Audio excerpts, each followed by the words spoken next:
ನಮಸ್ಕಾರ, ನಿಮ್ಮೆಲ್ಲರಿಗೂ ರೇಖಾಸ್ ಕುಕ್ಕೋಸ್ಗೆ ಸ್ವಾಗತ.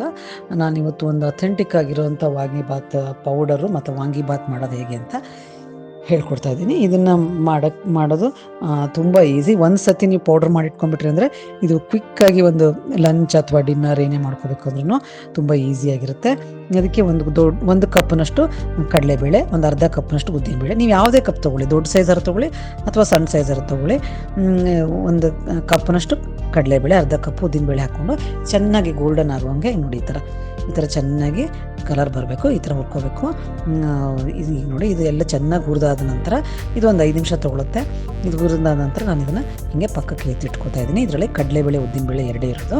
ಈಗ ಇದಕ್ಕೆ ನಾನು ಒಂದು ಅರ್ಧ ಕಪ್ನಷ್ಟು ಧನಿಯಾ ಕಾಳು ಹಾಕ್ಕೋತಾ ಇದ್ದೀನಿ. ಈ ಧನಿಯಾ ಕಾಳನ್ನು ಚೆನ್ನಾಗಿ ಹುರ್ಕೋಬೇಕು.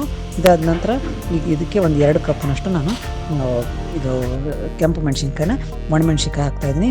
ಇದರೊಳಗೆ ನಾನು ಅರ್ಧ ಗುಂಟೂರು ಹಾಕ್ಕೊಂಡಿದ್ದೀನಿ, ಖಾರ ಚೆನ್ನಾಗಿ ಬರ್ಬೋದು ಅಂತ ಹೇಳ್ಬಿಟ್ಟು. ಈಗ ನಾನು ಅದಕ್ಕೆ ಒಂದು 3 ಏಲಕ್ಕಿನ ಹಾಕ್ಕೊಂಡಿದ್ದೀನಿ. ಏಲಕ್ಕಿ ಅದಾದ ನಂತರ ಒಂದು 3 ಪೀಸಸ್ಸು ಚಕ್ಕೆ ಹಾಕ್ಕೊಂಡಿದ್ದೀನಿ. ಅದು 3 ಇಂಚಿನಷ್ಟು ಚಕ್ಕೆ ಹಾಕ್ಕೊಂಡಿದ್ದೀನಿ. ನೋಡಿ ಈ ಥರ. ಇದಕ್ಕೆ ಚಕ್ಕೆ, ಏಲಕ್ಕಿ, ಲವಂಗ 3 ಅಷ್ಟೇ ಮಸಾಲೆ ಹಾಕಿದರೆ ಚೆನ್ನಾಗಿರುತ್ತೆ. ಇದಕ್ಕೆ ಒಂದು 10ರಿಂದ 11 ಇದನ್ನು ಲವಂಗನ ಹಾಕ್ಕೊಂಡು ಚೆನ್ನಾಗಿ ರೋಸ್ಟ್ ಮಾಡ್ಕೊಳ್ಳಿ. ಇದಕ್ಕೆ ಒಂದು ಅರ್ಧ ಕಪ್ನಷ್ಟು ನಾನು ಕರಿಬೇವು ಎಲೆನ ಹಾಕ್ಕೊತಾ ಇದ್ದೀನಿ. ಇದನ್ನು ಈಗ ಚೆನ್ನಾಗಿ ಈ ಕ್ರಿಸ್ಪಿ ಆಗಬೇಕು. ಈ ಒಣಮೆಣ್ಸಿನ್ಕಾಯಿ ಎಲ್ಲ ಚೆನ್ನಾಗಿ ಕ್ರಿಸ್ಪಿ ಆಗೋ ಥರ ಹುರ್ಕೋಬೇಕು. ಇದೆಲ್ಲ ನಾನು ಕೆಲವೊಂದು ಸೂಟ್ ಆಗುವಂಥದ್ದನ್ನಷ್ಟೇ ಜೊತೆಗೆ ಹಾಕ್ತಾಯಿದ್ದೀನಿ. ಕಡಲೆಬೇಳೆ ಉದ್ದಿನಬೇಳೆನ ಒಂದೇ ಸತಿಗೆ ಹಾಕಿದರೆ ಅದು ಲೇಟಾಗಿ ಆಗುತ್ತೆ, ಇವೆಲ್ಲ ಬೇಗ ಆಗುತ್ತೆ. ಅದಕ್ಕೆ ಫಸ್ಟ್ ಅದನ್ನು ಹುರ್ಕೊಂಡಿದ್ದೀನಿ. ಈಗ ಇದನ್ನು ಹುರ್ಕೊಂಡು ತಕ್ಕೊಂಡಿದ್ದೀನಿ. ಇದಾದ ನಂತರ ಒಣಕೊಬ್ಬರಿ, ನಿಮ್ಮ ಹತ್ರ ಒಣಕೊಬ್ಬರಿ ತುರಿದಿದ್ದರೆ ಅದು ಹಾಕ್ಕೊಳ್ಳಿ. ಇಲ್ಲಾಂದರೆ ನನ್ನ ಹತ್ರ ಇದು ಡೆಸಿಕೇಟೆಡ್ ಕೋಕೋನಟ್ ಪೌಡರ್ ಅಂತಾರಲ್ಲ ಅದು ಇತ್ತು, ಅದನ್ನು ಅರ್ಧ ಕಪ್ ಹಾಕ್ಕೊಂಡಿದ್ದೀನಿ. ಒಂದು ಸ್ಪೂನ್ನಷ್ಟು ಕಸಕಸೆ ಹಾಕ್ಕೊಂಡಿದ್ದೀನಿ. ಇದನ್ನು ಹಾಕ್ಕೊಂಡು ಸ್ವಲ್ಪ ನೋಡಿ ಈ ಥರ ಲೈಟ್ ಬ್ರೌನ್ ಆಗೋ ಥರ ಹುರ್ಕೊಂಡು ಅದ್ರ ಜೊತೆ ಪ್ಲೇಟಲ್ಲಿ ಹಾಕ್ಕೊಂಡು ಇದನ್ನು ಸ್ವಲ್ಪ ತಣ್ಣಗಾಗಕ್ಕೆ ಬಿಡಬೇಕು. ಚೆನ್ನಾಗಿ ತಣ್ಣಗಾದ ನಂತರ ನಾವು ಮಿಕ್ಸರ್ಗೆ ಹಾಕೋಣಂತೆ. ನೋಡಿದ್ರಲ್ಲ, ಚೆನ್ನಾಗಿ ರೆಡಿಯಾಗಿದೆ. ಸ್ಮೆಲ್ ತುಂಬ ಚೆನ್ನಾಗಿರುತ್ತೆ. ನೀವು ಒಂದ್ಸಲ ಟ್ರೈ ಮಾಡಿ ನೋಡಿ. ಇದರಿಂದ ಒಂದು 250 ಗ್ರಾಮ್ನಷ್ಟು ಪೌಡರ್ ಆಗುತ್ತೆ. ಒಂದು 4 ಜನ ಇರೋ ಫ್ಯಾಮಿಲಿ ಒಳಗೆ ನೀವು ಒಂದು 6-7 ಸರಿ ಮಾಡ್ಕೋಬೋದು. ಇದರಿಂದ ನೋಡಿ ಈ ಥರ ಇದೆಲ್ಲ ರೆಡಿಯಾಗಿದೆ.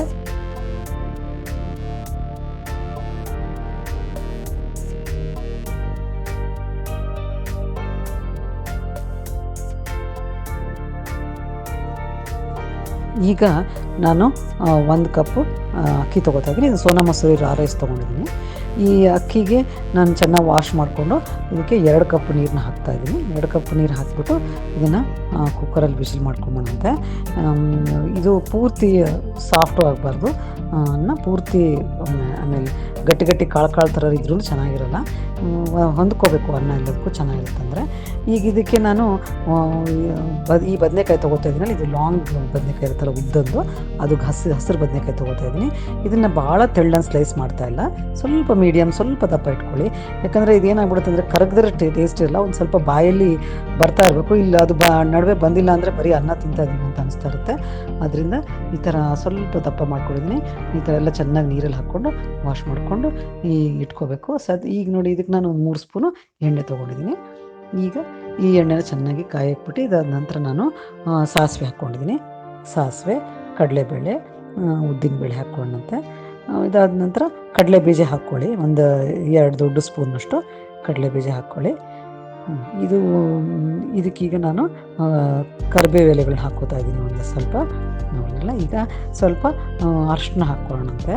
ಅರಿಶಿನ ಹಾಕ್ಕೊಂಡು ಇದಾದ ನಂತರ ನಾನು ಹಿಂಗೆ ಹಾಕ್ಕೋತಾ ಇದ್ದೀನಿ. ಹಿಂಗೆ ಹಾಕ್ಕೊಂಡು ಇದನ್ನು ಚೆನ್ನಾಗಿ ಕಲರ್ ಬರೋ ತನಕ ಚೆನ್ನಾಗಿ ಹುರ್ಕೋಬೇಕು. ಸ್ವಲ್ಪ ಇದೆಲ್ಲ ಕಡಲೆ ಬೀಜ ಎಲ್ಲ ಚೆನ್ನಾಗಿ ಆಗಬೇಕು, ರೋಸ್ಟ್ ಆಗಬೇಕು. ನೋಡಿದ್ರೆ ಈ ರೆಸಿಪಿ ನಾನು ಒಬ್ಬರು ಭಟ್ರಿಂದ ತೊಗೊಂಡಿದ್ದು, ನಾನು ಬರೆದಿಟ್ಕೊಂಡಿದ್ದ ರೆಸಿಪಿ. ಇದು ತುಂಬ ಚೆನ್ನಾಗಿದೆ, ಚೆನ್ನಾಗಿ ಬರುತ್ತೆ ಇದರಿಂದ ಮಾಡಿದರೆ. ಅದಕ್ಕೆ ನೀವು ಒಂದ್ಸಲಿ ಖಂಡಿತ ಟ್ರೈ ಮಾಡಿ ನೋಡಿ. ಆಮೇಲೆ ಇದಾದ ನಂತರ ನಾನು ಇದಕ್ಕೆ ಒಂದು ಒಣಮೆಣ್ಸಿನ್ಕಾಯಿನ ಒಂದೇ ಈ ಥರ ಮುರಿದು ಹಾಕ್ತಾಯಿದ್ದೀನಿ. ಈಗ ನಾನು ರೆಡಿ ಮಾಡಿಟ್ಕೊಂಡಿದ್ದೆಲ್ಲ ಹೆಚ್ಚಿಬಿಟ್ಟು ಅದನ್ನೆಲ್ಲ ನೀರೆಲ್ಲ ತಕ್ಕೊಂಡು ಈ ಥರ ಹಾಕ್ಕೊಂಡು ಫ್ರೈ ಮಾಡ್ಕೊಳ್ಳೋಣಂತೆ. ಇದಕ್ಕೆ ಸ್ವಲ್ಪ ನಾನು ಒಂದು ಅರ್ಧ ಸ್ಪೂನಷ್ಟು ಉಪ್ಪು ಹಾಕ್ಕೋತಾ ಇದ್ದೀನಿ. ಇದನ್ನು ಹಾಕ್ಕೊಂಡ್ರೆ ಸ್ವಲ್ಪ ಬೇಯುತ್ತೆ ಚೆನ್ನಾಗಿ ಬೇಗ ಅಂತ. ಸಣ್ಣಗೆ ಇಟ್ಬಿಟ್ಟು ಈ ಥರ ಬೇಯಿಸಬೇಕು. ಇದು ಒಂದು 6-7 ನಿಮಿಷ ತೊಗೊಳುತ್ತೆ. ಈಗ ಇದೇನಾಗುತ್ತೆ ಅಂದರೆ ಒಂದು ಭಾಳ ಪೇಸ್ಟ್ ಥರ ಮಾಡಿಕೊಂಡ್ರೆ ರುಚಿ ಇರಲ್ಲ. ನೋಡಿ, ಈ ಥರ ಚೆನ್ನಾಗಿ ಸ್ವಲ್ಪ ಟೈಟ್ ಇರಬೇಕು, ಆದರೆ ಬೆಂದಿರಬೇಕು ಅಷ್ಟೇ. ಆ ಥರ ಮಾಡಿಕೊಂಡ್ರೆ ರುಚಿ ಬರುತ್ತೆ. ಇದಕ್ಕೆ ಒಂದು ಅರ್ಧ ಕಪ್ಪು ಇದು ಹುಣಸೆಹಣ್ಣಿನ ರಸ ಹಾಕ್ತಾಯಿದ್ದೀನಿ. ಇದಕ್ಕೆ ನಾನು ಒಂದು ಸಣ್ಣ ನಿಂಬೆಹಣ್ಣು ಗಾತ್ರದ್ದು ಇದು ತೊಗೊಂಡಿದ್ದೀನಿ ಹುಣಸೆಹಣ್ಣ. ಅದನ್ನು ಒಂದು ಅರ್ಧ ಕಪ್ ನೀರಲ್ಲಿ ಎಣ್ಣೆ ಇಟ್ಬಿಟ್ಟು ಈ ಥರ ಹಾಕ್ತಾಯಿದ್ದೀನಿ. ನಾನು ಸ್ವಲ್ಪ ಬೆಲ್ಲ ಹಾಕ್ತಾಯಿದ್ದೀನಿ, 1 ಸ್ಪೂನಷ್ಟು. ನೀವು ಬೇಡ ಅಂದರೆ ಇದನ್ನು ಬಿಡ್ಬೋದು. ಇದರಿಂದ ಏನು ಸ್ವೀಟ್ ಟೇಸ್ಟ್ ಏನೂ ಬರೋಲ್ಲ. ಇದರಿಂದ ಒಂದು ಒಳ್ಳೆ ಟೇಸ್ಟ್ ಆ್ಯಡ್ ಆಗುತ್ತೆ ಇದಕ್ಕೆ. ಈಗ ಇದಕ್ಕೆ ನಾನು ಒಂದು 2 ದೊಡ್ಡ ಸ್ಪೂನಷ್ಟು ನಾವು ರೆಡಿ ಮಾಡಿ ಇಟ್ಕೊಂಡಿದ್ದೀವಲ್ಲ ವಾಂಗಿಬಾತ್ ಪೌಡರು, ಆ ಪೌಡರ್ನ ಹಾಕ್ತಾಯಿದ್ದೀನಿ. ನಿಮಗೆ ಸ್ವಲ್ಪ ಮಸಾಲ ಜಾಸ್ತಿ ಬೇಕು, ಫ್ಲೇವರ್ ಜಾಸ್ತಿ ಬೇಕು ಅಂದರೆ ಜಾಸ್ತಿ ಹಾಕ್ಕೊಳ್ಳಿ, 1 ಸ್ಪೂನ್ 2 ಸ್ಪೂನು. ಈಗ ನೋಡಿ ಇದಕ್ಕೆ ನಾನು ರೆಡಿ ಮಾಡಿ ಇಟ್ಕೊಂಡಿದ್ವಲ್ಲ ಆ ರೈಸ್ನ ಇದಕ್ಕೆ ಹಾಕೋತಾ ಇದ್ದೀನಿ. ಇದು ಬಿಸಿ ಇರೋದ್ರಿಂದ ಒಂದೇ ಸಲಿಗೆ ಜೋರಾಗಿ ಕೈ ಆಡಬಾರ್ದು, ಮೆತ್ತಗೆ ಪೀಸ್ ಥರ ಆಗಿಬಿಡುತ್ತೆ. ಈ ಥರ ನಿಧಾನಕ್ಕೆ ರೆಡಿ ಮಾಡಿಕೊಂಡು ರೈಸ್ನ ಹಾಕ್ಕೊಂಡು ಎಲ್ಲನೂ ಈ ಥರ ನೋಡಿ ಈ ಥರ ಎಲ್ಲ ಮಿಕ್ಸ್ ಮಾಡ್ಕೊತಾ ಇದ್ದೀನಿ. ಚೆನ್ನಾಗಿ ಮಿಕ್ಸ್ ಮಾಡ್ಕೊಳ್ಳಿ. ನೋಡಿ ಈ ಥರ. ಇದಕ್ಕೆ ನಾನು ಉಪ್ಪು ಹಾಕ್ಕೊಂಡಿಲ್ಲ, ಅದಕ್ಕೆ ಉಪ್ಪು ಹಾಕ್ತೀನಿ. ನಾನು ಅವಾಗ ಒಂದು ಸ್ವಲ್ಪ ಬದನೆಕಾಯಿ ಬೇಯಲಿ ಅಂತ ಹಾಕಿದ್ದಷ್ಟೇ. ಈಗ ರೈಸಿಗೆ ಎಷ್ಟು ಬೇಕೋ ಅಷ್ಟು ನೋಡಿಕೊಂಡು ಉಪ್ಪು ಹಾಕ್ಕೊಳ್ಳಿ. ನೋಡಿದ್ರಲ್ಲಿ ಈ ಥರ ಚೆನ್ನಾಗಿ ಎಲ್ಲ ಮಿಕ್ಸ್ ಮಾಡ್ಕೋಬೇಕು. ಇವಾಗ ಇದು ಚೆನ್ನಾಗಿ ಎಲ್ಲ ಮಿಕ್ಸ್ ಆಗಿದೆ. ಇದಕ್ಕೆ ನಾನಿವಾಗ ಒಂದಿಷ್ಟು ಫ್ರೆಶ್ ಕೊತ್ತಂಬರಿನ ಹಾಕ್ಕೋತಾ ಇದ್ದೀನಿ. ಕೊತ್ತಂಬರಿ ಹಾಕ್ಕೊಂಡು ಚೆನ್ನಾಗಿ ಮಿಕ್ಸ್ ಮಾಡ್ಕೊಳ್ಳೋಣಂತೆ. ಎಷ್ಟು ಚೆನ್ನಾಗಾಗಿದೆ ಇದು. ಅದೆಲ್ಲ ಈ ಕೊತ್ತಂಬರಿ ಹಾಕ್ಕೊಂಡಿದ್ದೀನಿ.